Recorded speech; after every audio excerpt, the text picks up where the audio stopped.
धन चेतना, समृद्धि की ओर एक यात्रा। अध्याय 1। अनिश्चितता का भंवर। आरव एक मध्यम वर्गीय परिवार का युवा अपने छोटे से शहर से निकलकर महानगर में आया था। उसकी आंखों में बड़े सपने थे, एक ऐसी जिंदगी का सपना जहां पैसों की चिंता ना हो। उसने अपनी मेहनत और लगन से एक अच्छी कंपनी में नौकरी पा ली थी और उसकी तनख्वाह भी शहर के हिसाब से ठीक-ठाक थी। लेकिन हर महीने के अंत तक आते आते उसका बैंक खाता खाली हो जाता। कभी किराए का दबाव, कभी दोस्तों के साथ महंगी पार्टियां, कभी ऑनलाइन शॉपिंग का जुनून और कभी ना खत्म होने वाली ईएमआई। आरव ने कई बार खुद से वादा किया कि वो इस महीने बचत करेगा, लेकिन हर बार कोई ना कोई बहाना उसके रास्ते में आ जाता। एक अंदरूनी चिंता उसे हर पल घेरे रहती थी। क्या मैं कभी आर्थिक रूप से स्थिर हो पाऊंगा? ये सवाल उसे रात में सोने नहीं देता था और दिन में चैन से काम नहीं करने देता। उसका मन एक अनिश्चितता के भंवर में फंसा हुआ था, जहां वो लगातार घूम रहा था लेकिन कहीं पहुंच नहीं पा रहा था। वो दूसरों को देखता जो कम कमाकर भी खुश और स्थिर दिखते थे और उसे खुद पर गुस्सा आता कि आखिर वो कहाँ गलत हो रहा है। अध्याय 2। नई पड़ोसन की सूझबूझ। आरव के पड़ोस में एक नई महिला रहने आई थी, श्रीमती गुप्ता। वे सेवानिवृत्त अर्थशास्त्र की प्रोफेसर थीं। उम्र लगभग 60 के करीब, पर उनकी आंखों में एक अद्भुत चमक और ज्ञान की गहराई थी। आरव उन्हें कभी कभार लिफ्ट में या सोसाइटी के पार्क में देख लेता। वे हमेशा सादगी से रहतीं, उनके चेहरे पर एक अदम्य शांति दिखती थी। एक शाम आरव अपने मासिक खर्चों का हिसाब लगाने की कोशिश कर रहा था, जिसमें वो फिर से फेल हो गया था। हताश होकर उसने अपनी बालकनी से बाहर देखा। श्रीमती गुप्ता अपनी बालकनी में बैठी कुछ पढ़ रही थीं। आरव ने उन्हें एक नमस्ते कहा और उनकी संक्षिप्त बातचीत दोस्ती में बदल गई। श्रीमती गुप्ता ने आरव की निराशा को भांप लिया और धीरे से पूछा, आरव, तुम इतने परेशान क्यों दिख रहे हो? क्या सब ठीक है? आरव ने हिचकिचाते हुए अपनी वित्तीय समस्याओं का जिक्र किया। श्रीमती गुप्ता ने ध्यान से सुना, मुस्कुराई और कहा, पैसा केवल एक संख्या नहीं है आरव, ये एक ऊर्जा है और इसे समझने के लिए एक विशेष मानसिकता की आवश्यकता होती है। अध्याय 3। बचत की पहली सीढ़ी। श्रीमती गुप्ता ने आरव को अपने घर बुलाया और उसे एक सादी नोटबुक और पेन दिया। आज से हम तुम्हारे पैसे के साथ तुम्हारे रिश्ते को समझेंगे, उन्होंने कहा।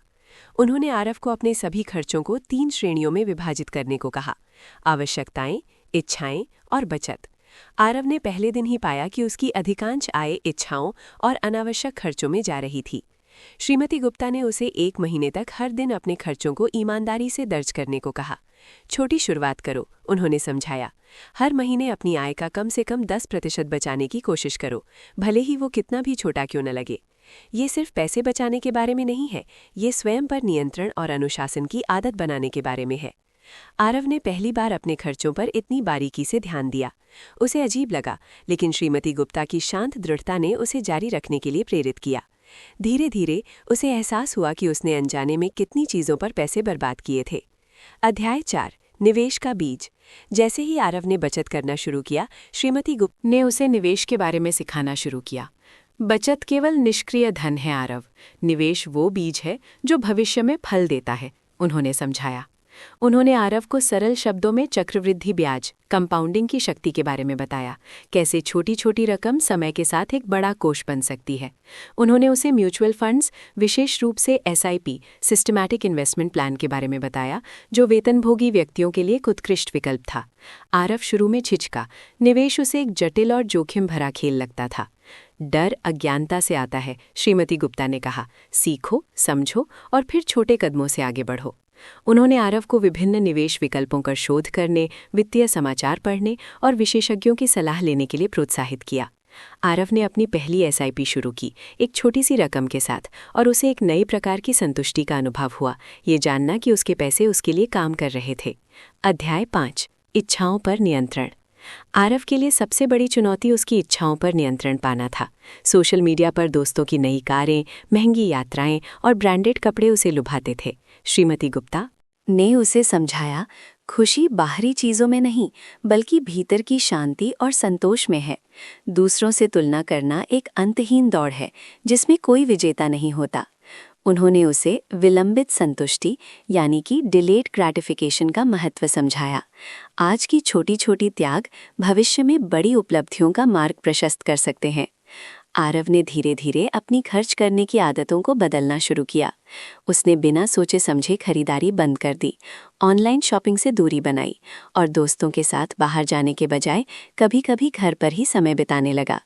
उसने पाया कि इन बदलावों से उसे कोई कमी महसूस नहीं हुई, बल्कि एक नई तरह की स्वतंत्रता मिली।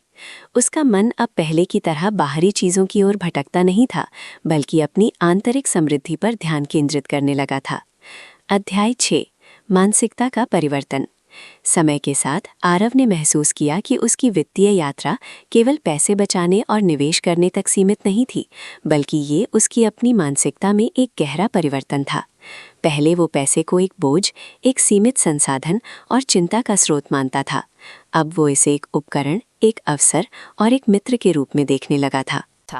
श्रीमती गुप्ता ने उसे सिखाया कि समृद्धि केवल धन का ढेर नहीं है, बल्कि ये प्रचुरता की भावना है, जहां व्यक्ति को लगता है कि उसके पास पर्याप्त है और वो सुरक्षित है। उन्होंने उसे कृतज्ञता का अभ्यास करने को कहा, उसके पास जो कुछ भी था उसके लिए आभारी होना। इस नए दृष्टिकोण ने आरव के जीवन में शांति लाई। वो अब भविष्य के बारे में चिंतित होने के बजाय वर्तमान में अपने लक्ष्यों पर ध्यान केंद्रित करने लगा। उसके फैसले अब भय से नहीं, बल्कि ज्ञान और आत्मविश्वास से प्रेरित थे। अध्याय 7, समृद्धि की नींव। आरव ने श्रीमती गुप्ता की शिक्षाओं को अपने जीवन का अभिन्न अंग बना लिया था। उसने एक आपातकालीन कोष बनाया, बीमा करवाया और नियमित रूप से निवेश करता रहा। उसने अपनी आय बढ़ाने के लिए नए कौशल भी सीखे। उसकी वित्तीय स्थिति में एक आश्चर्यजनक बदलाव आया था। अब उसके पास न केवल बचत थी, बल्कि निवेश भी बढ़ रहा था और सबसे महत्वपूर्ण, उसके मन में शांति थी। आरव ने अपनी कहानी अपने छोटे भाई और कुछ दोस्तों के साथ साझा की। उसने उन्हें भी श्रीमती गुप्ता की तरह सरल और व्यावहारिक सलाह दी, उन्हें भी बचत और निवेश की ओर प्रेरित किया। वो अब केवल अपनी वित्तीय स्वतंत्रता के लिए ही काम नहीं कर रहा था, बल्कि दूसरों को भी वित्तीय ज्ञान के मार्ग पर चलने में मदद कर रहा था। उसने एक ऐसी नींव तैयार कर ली थी जिस पर वो भविष्य में और अधिक समृद्धि का निर्माण कर सकता था। अध्याय 8, भविष्य की उड़ान। कई साल बीत गए।